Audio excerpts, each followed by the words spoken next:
Ya, kalau kita mau berbisnis, bicara modal itu kan, kalau bicara tantangannya itu tantangan pertama. Kita mau berbisnis nih, masalah modal itu kan tantangan pertama. Ya, bukan tantangan terakhir itu. Kalau toh punya orang mau berbisnis, punya modal, itu belum selesai masalahnya kan.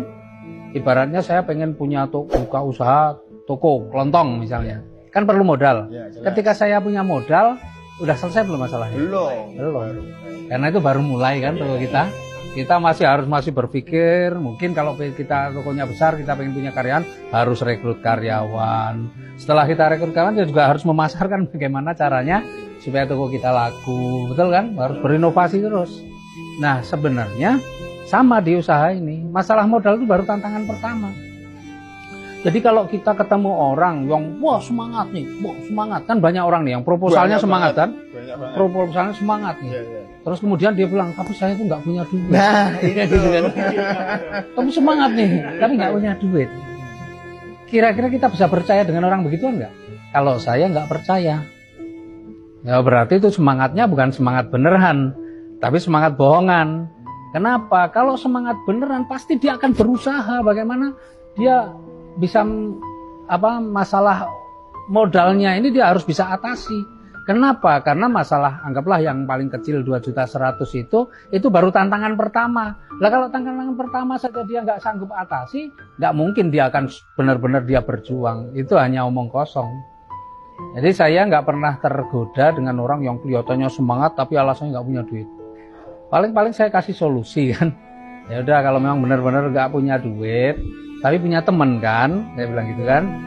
Misalnya dia punya, oh punya pak, ya sudah, pinjam temennya atau pinjam ke saudaranya, pinjam ke ini, waduh nggak ada punya.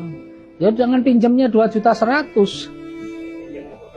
pinjam ke banyak orang kan, betul nggak?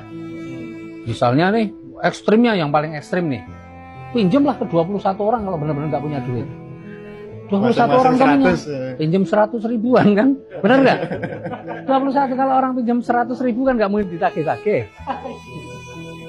Tapi jangan ngomong pinjam 100 ribu mau untuk bisnis atau untuk usaha, nggak akan ada yang percaya. Ya bilang aja, saya perlu duit nih 100 ribu untuk kebutuhan saya, ini udah kepepet, tolong saya pinjemin dong 100 ribu. Kalau kita punya teman 100 ribu mungkin ya, meskipun mungkin ini ya tetap keluar kan. Banyak kan gitu. Iya toh, dan nggak mungkin ditagih-tagih. Oh, kemana 100 ribu ditagih? Loh, kenapa saya sarankan begitu? Ya supaya nggak ditagih-tagih memang. Ya toh? Malah diikhlasin kadang. Tapi jangan berharap kemudian dikasih, tetap pinjam, ini sebagai akadnya. Nah, terus kemudian dia tinggal kalau memang dia pejuang, dia pasti akan berusaha bagaimana dia jalankan usaha ini. Karena ini kerjaan kedua nih, setelah masalah modal teratasi, dia masih harus berjuang loh. Menghadirkan orang ke seminar atau prospecting, dia harus lakukan. Kalau enggak akan terjadi, nggak akan berhasil kan. Nah, ketika dia berhasil prospecting, closing nih, 1 orang, 2 orang kan ada rezeki. Ya. Misalnya saya pinjam nih ke Mas Anjas 100 ribu, saya dapat 400 ribu, langsung saya datangi Mas Anjas, Mas mau ngembaliin duit. Betul nggak? Itu prestasi nggak? Prestasi. Orang yang dipinjami mungkin juga nggak berharap-harap banget kapan kan, tapi saya datang.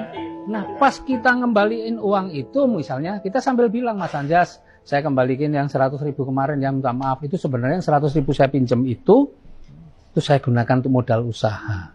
Kira-kira ada pertanyaan nggak? Usaha apa kan gitu kan? Nah, inilah kesempatan kita prospecting kan?